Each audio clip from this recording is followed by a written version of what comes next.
게다가 윤 전 대통령은 계엄과 쿠데타는 완전히 다르다며 목소리를 높이기도 했습니다. 내란죄에서 벗어나려고 이렇게 주장하는 걸로 보이는데 바로 김혜미 기자와 팩트체크 해보겠습니다. 자, 김 기자, 일단 윤 전 대통령이 쿠데타라고 직접 언급한 건 이번이 처음인 것 같은데 무슨 의도일까요? 네, 일단은 그간 탄핵 심판에서는 쓰지 않은 말인데요. 네. 먼저 두 말의 사전적인 뜻부터 짚어보겠습니다. 계엄이라는 말은 사회 질서 유지를 위해서, 쿠데타는 권력을 빼앗기 위해서 군을 동원하는 겁니다.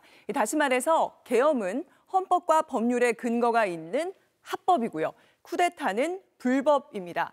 따라서 쿠데타는 사실상 내란과 같은 말입니다. 그러니까 계엄과 쿠데타가 사전적으로 다른 의미라는 건데 네. 윤 전 대통령은 한마디로 나 내란한 게 아니다 이런 거네요. 네, 그렇습니다. 그러니까 다른 말인 건 맞는데 문제는 이 말 속에 담긴 윤 전 대통령의 의도입니다. 네. 윤 전 대통령은 계엄과 쿠데타를 구분하면서 자신의 계엄령이 합법적이고 쿠데타가 아니다. 즉 말만 바꿔서 내란이 아니라는 주장을 이어가고 있는 겁니다. 네. 헌법재판소에서도 같은 주장을 펼쳤는데요. 들어보시죠.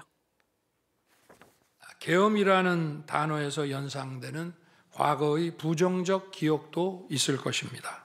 그러나 12.3 비상계엄은 과거의 계엄과는 완전히 다른 것입니다. 계엄의 형식을 빌린 대국민 호소입니다. 그러니까 과거 내란죄 확정 판결을 받은 네. 전두환, 노태우 신군부 쿠데타와는 완전히 다른 것이었다. 이런 주장인데 실제로 다릅니까? 네, 윤 전 대통령의 주장을 다시 한번 살펴보죠. 윤 전 대통령은 어제 과거 쿠데타는 먼저 군대를 동원하고 계엄을 선포했다. 그렇지만 본인은 먼저 계엄을 선포하고 이후 병력을 이동시켰다라고 주장했습니다. 하지만 뭘 먼저 했냐? 이건 사실 의미 없는 주장입니다. 내란죄를 따지는 본질과는 거리가 멀기 때문입니다. 보시는 것처럼 내란죄를 가르는 것, 국헌문란과 폭동, 이 두 가지가 핵심입니다.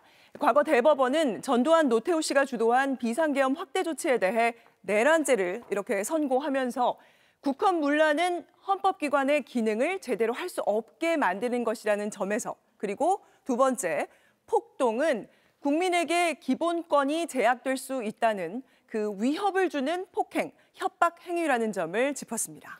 근데 이 부분은 헌법재판소가 이미 전원일치로 파면 결정을 내리면서 인정한 부분이잖아요. 네, 그렇습니다. 헌재는 이미 불법 개업 당시에 국회와 선관위의 권한, 그리고 국민의 기본권 침해 등을 사실로 받아들였습니다. 네. 한번 들어보시죠. 국가 긴급권 남용의 역사를 재현하여 국민을 충격에 빠뜨리고 군경을 동원하여 국회 등 헌법기관의 권한을 훼손하고. 네, 덧붙여 말씀드리면 12월 3일 직후에 이 계엄이라고 보도하던 외신들도 현재는 대부분 한국 상황을 쿠데타라고 표현하고 있습니다.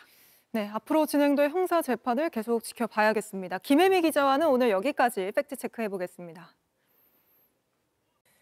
JTBC 뉴스를 시청해주셔서 고맙습니다. 저희는 저녁 6시 30분 뉴스룸에서 뵙겠습니다.